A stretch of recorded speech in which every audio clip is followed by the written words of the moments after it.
Hello guys, welcome back to my YouTube channel SK study. अभी आप success में हूँ आपका एजुकेटर शिवम मिश्रा। और आपका पता होगा कि यूपी बोर्ड एग्जाम 2022 का टाइम टेबल आ चुका है और यूपी बोर्ड एग्जाम 24 मार्च से शुरू हो रहा है। तो आपका काफ़ी कमेंट था कि सर अब आप तैयारी कराइए हमारी।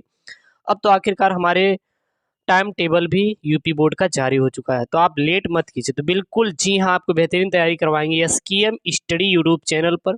ये आपसे मैं वादा करता हूँ कि आपको बोर्ड तक बहुत ही बेहतरीन तैयारी, और जो भी पेपर हम ले आके आएंगे आज के बाद से जो पेपर आने वाला है वो बहुत ही बेहतरीन होने वाला है। और इसका पीडीएफ सबसे ज़्यादा इंफॉर्मेशन है कि सर मेरा पीडीएफ एक बार देखिए, पढ़ने का तरीका क्या होना चाहिए। जो मैं एक बार वीडियो दूं, पहले इसको पढ़िए, इसके बाद आपको इसका पीडीएफ पढ़ लेना है। पीडीएफ कहाँ मिलेगा? पीडीएफ आपको मिलेगा टेलीग्राम पे। 27,000 से ज़्यादा फ्री में बच्चे फ्री में टेलीग्राम चैनल से जुड़ के पीडीएफ डाउनलोड कर रहे हैं। आप हमारे एसकेएम स्टडी क्लासेस वेबसाइट पर भी विजिट कर सकते हैं। Link in the description box के अंदर लिंक दिया गया है, ठीक है। तो यहाँ पे मैंने दो चीजें लेके आए हैं, एक जीवन परिचय लेके आया है और एक लेके आया पत्र लेखन। सुबह भी एक पत्र लेखन पढ़ा था और इस टाइम में मैंने एक पत्र लेखन जरूर ऐड किया है, क्योंकि ये सब जैसे प्रश्न है कि गारंटी है कि यहाँ से प्रश्न जरूर आएगा। क्योंकि आप पिछले साल के जितने भी आप पेपर उठा उठा के देखेंगे, सारे पेपर में ये सारे प्रश्न बन रहा है। और मैं सारे पिछले पेपर से ही देता हूँ ढूंढ ढूंढ के कि ऐसे ऐसे आपको दिया जाए जो कि आपके यूपी बोर्ड परीक्षा में आए। ऐसे बिल्कुल भी आपको नहीं देंगे जो कि आएंगे ही नहीं। क्या मतलब उन प्रश्नों को पढ़ने से जो कि आपके पूछे ही नहीं जाएंगे। तो यहाँ पे दो चीज़ है, इसको रट डालिए और याद कर लीजिए, मेरे साथ ही इसको याद कर लीजिए। अगर ये याद है तो बिल्कुल कमेंट कीजिए कि मुझे सर ये याद है, नहीं याद है तो हमारे साथ याद कीजिए। देखिए, सुमित्रा नंदन पंत का जीवन परिचय, साहित्यिक परिचय, साथ ही साथ इनकी प्रमुख रचनाएं कौन कौन सी, पहले हम लोग इस टॉपिक को देखेंगे, फिर उसके बाद पत्र लेखन को देखेंगे, ठीक है ना। तो सुमित्रा नंदन पंत जी का जन्म कब हुआ था? 1900 ईस्वी में। सुमित्रा नंदन पंत जी का जन्म कब हुआ था? 1900 ईस्वी में हुआ था। मृत्यु कब हुई थी? तो सुमित्रा नंदन पंत जी की जो मृत्यु हुई थी वह हुई थी 21 दिसंबर 1977 ईस्वी में। सुमित्रा नंदन पंत जी की मृत्यु हुई थी। बात समझ आ रहा है? सुमित्रा नंदन जी का जन्म कब हुआ था? तो हुआ था 1900 ईस्वी में, 20 मई 1900 ईस्वी में हुआ था, ठीक है। कहाँ पर? अल्मोड़ा जिले के कौसानी नामक ग्राम में 20 मई 1900 ईस्वी में सुमित्रा नंदन पंत जी का जन्म हुआ था। याद कर लीजिए। देखिए, मेन आपको याद करना है। टिप्स क्या है किसी का जन्म परिचय याद करने के लिए? जन्म, मृत्यु स्थान और पिता का नाम। तो क्या लिखेंगे? सुमित्रा नंदन पंत जी का जन्म 20 मई 1900 ईस्वी में। सुमित्रा नंदन पंत जी का जन्म 20 मई 1900 ईस्वी में अल्मोड़ा जिले के कौसानी नामक ग्राम में हुआ था, ठीक है। फिर उन्होंने अपनी पढ़ाई वढ़ाई की, ये सब लिख देंगे। उसके बाद सुमित्रा नंदन के किसी चीज को बढ़ाने का तरीका क्या है फिर लिखेंगे। अब फिर जोड़ दीजिए, सुमित्रा नंदन पंत जी के पिता का नाम गंगा दत्त पंत था, ठीक है। क्या लिखेंगे? सुमित्रा नंदन पंत जी के पिता का नाम गंगा दत्त पंत था।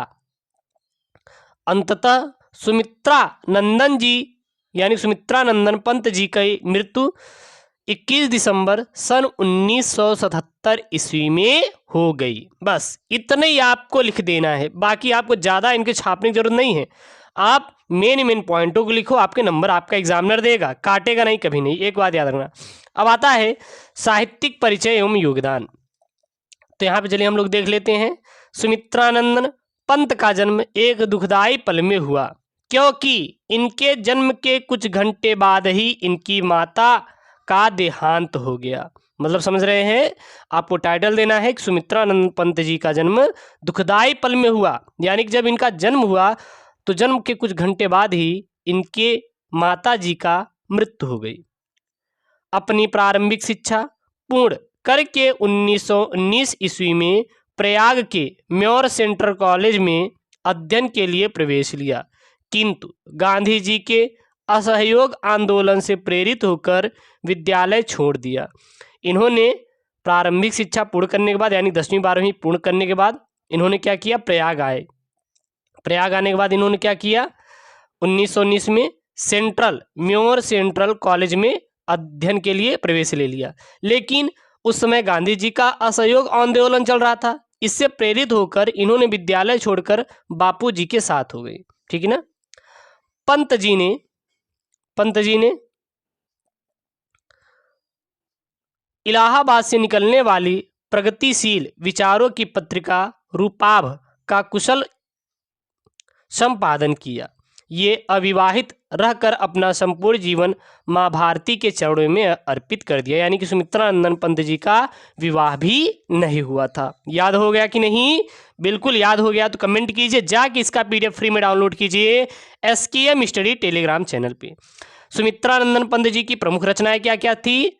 स्वर्ण धूल, स्वर्ण किरण, युगपथ, उत्तरा, अंतिमा इत्यादि सुमित्रानंदन पंत जी की क्या थी प्यारे बच्चों? रचनाएं थी। तो यहाँ पे मैंने 2 टॉपिक लिया है। अगर ये 2 टॉपिक आप कंप्लीट करेंगे तो आपका 11 नंबर, क्योंकि जीवन परिचय 5 नंबर देगा, पत्र लेखन 6 नंबर देगा, तो टोटल आपका 11 नंबर इस वीडियो में क्लियर होने वाला है। ठीक है, तो चलिए अब हम लोग चलते हैं पत्र लेखन की तरफ। अब यहाँ पर हम लेके आए पत्र लेखन। 6 अंकों का पत्र लेखन आता है। पत्र लेखन होगा क्या? अल्प वृष्टि के कारण जनपद के किसानों की समस्या का संकेत करते हुए उसके समाधान हेतु जिला अधिकारी को एक पत्र लिखो। ठीक है, यहाँ पे अल्पवृष्टि के कारण जनपद के किसानों की समस्या का संकेत करते हुए, यानी कि जो समस्या है किसानों की उसको संकेत करते हुए समाधान हेतु जिला अधिकारी यानी कि डीएम को एक लेटर लिखो, पत्र लिखो। तो सबसे पहले सेवा में क्या लिखेंगे? सेवा में जिला अधिकारी प्रयागराज, मेरठ, अमेठी, कुछ भी आप वाराणसी डाल सकते हैं, कोई दिक्कत नहीं। सेवा में जिला अधिकारी प्रयागराज, क्लियर है। उसके बाद लगाएंगे महोदय, रिस्पेक्ट देंगे। किस चीज़ को आप शुरू करने से पहले महोदय लगाइए, तो वहाँ पे इंप्रेशन ज़्यादा रहेगा। एग्जामिनर आपका क्या देखेगा? एग्जामिनर आपकी 2 चीज़ें देखेगी, लिखावट देखेगा और आपका जो वहाँ पे लिखेंगे वो चीज़ देखेगा। भले ही बीच में कहा शब्द गलत है वो उतना ध्यान नहीं देगा, लेकिन ये चीज़ें जो मेन वाली चीज़ें होती है उसको ध्यान देना। सेवा में महोदय ये दोनों के सामने होनी चाहिए, जिलाधिकारी वाला ये इसके सामने होनी चाहिए। तो सीक्वेंस आप मिला के लिखिएगा। महोदय, मैं आपका ध्यान अपने जनपद के किसानों की ओर आकर्षित करना चाहता हूँ। ठीक है ना, चाहता हूँ यहाँ पे कर देंगे, ज़्यादा रहेगा। चाहता हूँ इस वर्ष अल्पवृष्टि के कारण फसलें सूख गईं और जानवर चारे के अभाव के कारण दम तोड़ रहे हैं। अल्पवृष्टि मतलब कि बहुत ही कम बारिश होने के कारण सूखा पड़ गया। संपूर्ण ग्रामीण जनता भुखमरी के कगार पर पहुंच गई है। ठीक है, उसके बाद अतः आपसे निवेदन है कि लगान की वसूली को रोककर किसान की समस्या पर ध्यान दीजिए।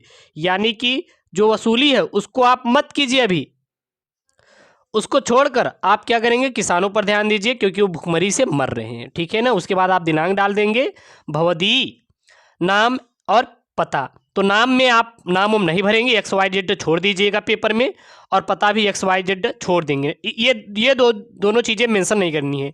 डेट आप भर दीजिएगा, लेकिन नाम और पता बिल्कुल भरने की जरूरत आपको नहीं है। ये गलती बिल्कुल भी आपको नहीं करना है। तो यहाँ पे मैंने 2 टॉपिक बताया, एक क्या बताया? जीवन परिचय, और दूसरा पत्र लेखन। तो ये 2 टॉपिक आप तैयार कर लीजिए। 11 नंबर बिल्कुल आपका इसी से पक्का हो जाएगा।